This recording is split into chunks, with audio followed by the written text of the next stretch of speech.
भक्तों के घर में होने वाली छोटी छोटी बातों में कई संकेत छुपे होते हैं। इन संकेतों को अगर समझ लिया जाए तो हम जान सकते हैं कि भविष्य में आने वाला समय कैसा होगा और परेशानियों से बच सकते हैं।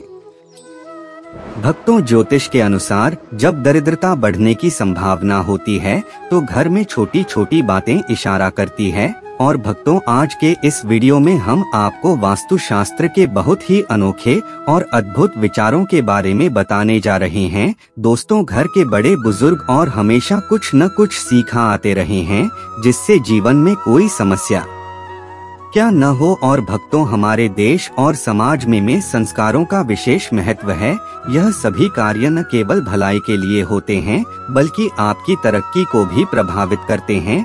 शास्त्रों में भी कुछ बातें बताई गई है जिनको पूरा करने से आपका दिन बेहतरीन हो जाएगा। आज हम आपको कुछ ऐसे उपाय बताने जा रहे हैं जिनके करने से न केवल मान सम्मान में वृद्धि होगी बल्कि धन लाभ के साथ भारती के दरवाजे भी खुलेंगे। भक्तों, आज हम दुर्भाग्य को दूर करने वाली अचूक जानकारी आपको देंगे। और भक्तों, आज आप जानेंगे कि शिव महापुराण में कुछ ऐसी वस्तुएं वर्णित है, कुछ ऐसी चीजें हम बताएंगे जिनका दान अगर व्यक्ति करता है तो कैसा भी दुर्भाग्य हो, कैसी भी तकलीफ हो, वह निश्चित रूप से दूर हो जाती है।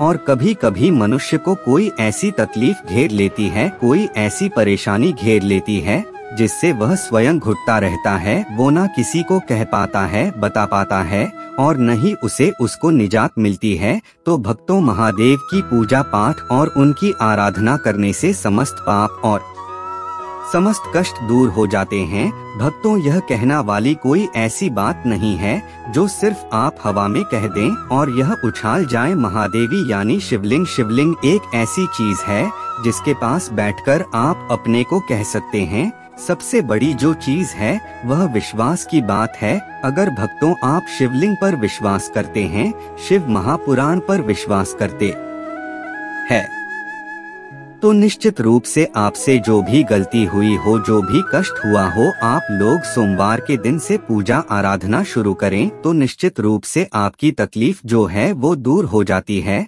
और दोस्तों, आज हम दुर्भाग्य को दूर करने वाला शिव महापुराण में वर्णित ने एक विशेष चमत्कारी उपाय बताने जा रहे हैं और साथ ही में कुछ ऐसी वस्तुओं का दान बताने जा रहे हैं जिसे दान करने से आप जिससे प्रत्यक्ष या अप्रत्यक्ष रूप से जूझ रहे हैं वह कास्ट समाप्त हो जाएंगे। और दोस्तों, शिव महापुराण में शिव जी की विस्तृत चर्चा है, विस्तृत जानकारी दी गई है शिव जी के बारे में। तो उसी में ऐसी वस्तुओं का वर्णन है जिसका दान करने से मनुष्य जीवन के समस्त कष्टों से मुक्त हो जाता है। भक्तों, शास्त्रों में जो बहुत पुरानी महादानी कहे जाते हैं वो लोग दान के द्वारा, पुण्य कर्म के द्वारा आज भी जाने जाते हैं।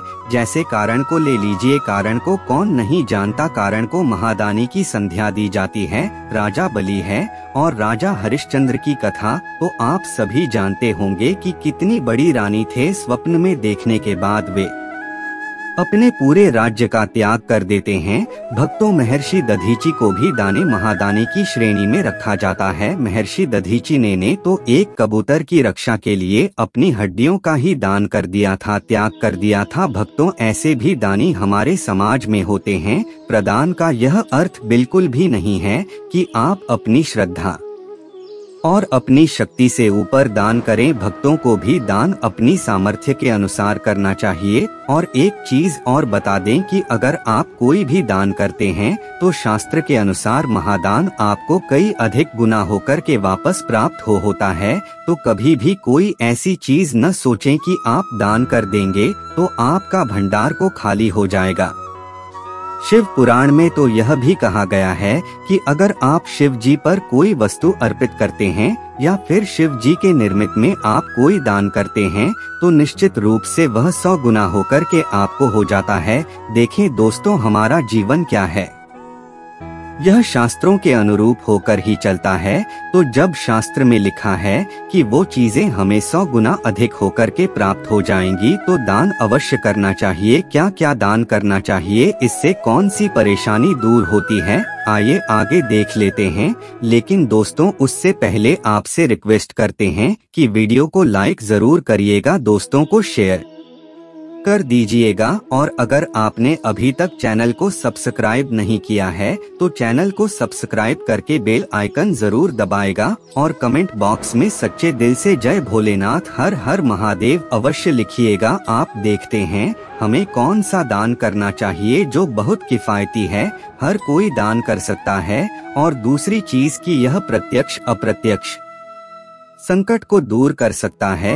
दोस्तों, पहली चीज है नमक का दान करने से व्यक्ति अगर किसी प्रत्यक्ष अप्रत्यक्ष कष्ट से जूझ रहा हो, अप्रत्यक्ष का अर्थ होता है कि कोई ऐसी तकलीफ होती है जिससे हम स्वयं घुटने हैं, किसी को बता नहीं सकते, तो ऐसे ही आप सोमवार के दिन नमक का दान करेंगे तो फिर यह दुर्भाग्य आपकी जो गरीबी है या परेशानी है वह दूर हो जाती है। यानी भक्तों, नमक का दान आपके समस्त दुर्भाग्य को दूर करने में सहायक होता है। और नमक का दान करते समय आपको एक बात का ध्यान रखना है, आप अपने हाथों से नमक का सीधे किसी के हाथ में दान न करें, रही इस बात का विशेष ध्यान रखें। नमक का पैकेट आप नीचे रखें। दोस्तों, एक प्रकार का नमक होता है जो गोल गोल होता है, जिसे साबुत नमक कहते हैं, वह अगर आपको मिल जाए उसे आप दान करते हैं तो वो सर्वश्रेष्ठ माना जाता है। पर पैकेट में जो नमक मिलता है जिसे आप भोजन बनाने के लिए इस्तेमाल करते हैं, वो नमक भी आप दान कर सकते हैं, इससे भी आपका दुर्भाग्य दूर होता है। भक्तों, तो अगली चीज है गुरु। दोस्तों, गुड़ का दान अगर आप करते हैं तो इसे आपके रिश्ते अच्छे होते हैं। अब यह रिश्ता आपका किसी से भी हो सकता है। पति पत्नी के बीच अगर संबंध मधुर नहीं है, आए दिन क्लेश होता है, झगड़े लड़ाई और स्थिति तलाक तक पहुंच गई है, तो आप महाद्वीप की शरण में जाएं। मालदीव आपके समस्त संकट को दूर करते हैं। उदाहरण के लिए अगर बता दें कि अगर कोई व्यक्ति बहुत अधिक भी समय से बीमार है तो आप ज्योतिष के पास जाएंगे, जहां भी जाएंगे तो वह आपको यही कहेंगे कि भगवान शिव की शरण में जाओ, महामृत्युंजय का जाप कराओ, मृत्युंजय अनुष्ठान कराओ, रुद्राभिषेक कराओ। क्यों नहीं आपको वे और कोई देवता या फिर कोई और उपाय बता देते हैं कि आप उनकी शरण में जाएं, आप उपाय करे रहे। भक्तों, सिर्फ और सिर्फ भगवान शिव की शरण में जाने को ही आपको कहेंगे। तो आप यह समझ लीजिए कि अगर आपका रिश्ता तलाक तक गए, आपको लग रहा है कि आप बनने वाली नहीं है, तो हम आपसे कहेंगे कि आप महाद्वीप की शरण में एक बार अवश्य जाएं। और दोस्तों, महाद्वीप को सोमवार के दिन गुड़ जरूर अर्पित करेगा, गुड़ का दान जरूर करें। दोस्तों, गुड़ का दान करने से कोई भी रिश्ता हो, माँ बाप के रिश्ते हो या फिर आपका बच्चा आपका कहना नहीं मानता, बस एक बात याद रखिए कि किसी भी रिश्ते में अगर मिठास भर नहीं है तो सोमवार के दिन गुड़ का दान करें। और भक्तों, गुड़ और रोटी गाय को खिलाने से भी आपके रिश्ते मधुर होते हैं, लक्ष्मी की प्राप्ति होती है, तो यह काम भी आप कर सकते हैं। अगली चीज जो शिव पुराण में वर्णित है वो है तिल भर 2 तिल का दान करने से व्यक्ति का अगर आत्मविश्वास मुर्गा रहा है, यानी कभी कभी आप देखते होंगे कि व्यक्ति बहुत ज्ञानी होने के बाद भी उसका आत्मविश्वास उसका साथ नहीं देता है। कभी कभी बच्चे पढ़ाई में अच्छे होते हैं परंतु जब वह इंटरव्यू में पहुंचते हैं तो उनका कॉन्फिडेंस उनका साथ नहीं देता है और जानकारी के बाद भी वह वहां से लौट आते हैं, हार जाते हैं। तो इस स्थिति में दोस्तों, सोमवार के दिन आप तिल का दान करें। रही भक्तों का दान आप काले या सफेद का करें। अगर काले तिल का दान आप करना चाहते हैं तो शनिवार के दिन आप कर दे दें, या दिन भी काफी शुभ माना जाता है। अब अगली चीज है घी का दान करने से बीमारियां दूर होती है। दोस्तों, आपको बता दें कि घी का दान करने से बीमारियों से आपकी रीढ़ की रक्षा होती है। अगर कोई बच्चा है जो सर्दी जुकाम और बहुत तरह की परेशानियों से जूझना है तो उसके हाथों से ही का स्पर्श करा करके आप दान कर सकते हैं। कि में अगर गाय का दान करें तो यह काफी अच्छा माना जाता है, क्योंकि दोस्तों गाय का शुद्ध और पवित्र माना जाता है। तो दोस्तों, इस प्रकार से आपको यह दान अवश्य लें। है और महाद्वीप पर चढ़ाने से आपकी बीमारियां और परेशानी दूर होती है, लक्ष्मी की प्राप्ति होती है। जैसा कि दोस्तों हम सभी को पता है कि महाद्वीप का पंचामृत से अभिषेक किया जाता है, उनको जो 5 चीजें चढ़ाई जाती है उसमें घी का भी स्थान आता है, तो आप महाद्वीप पर भी अवश्य चढ़ाएं। इससे महाद्वीप आपकी समस्त मनोकामनाएं पूर्ण करेंगे। तो दोस्तों इस तरह की चीजें हैं वह हमें प्रति सोमवार दान करनी है। अगर उपर्युक्त कष्टों से आप जूझ रहे हैं तो सोमवार आप इन चीजों का दान कर सकते हैं। अगली चीज है भक्तों, तो वह अनाज, बहुत प्रकार के अनाज दान करते हैं।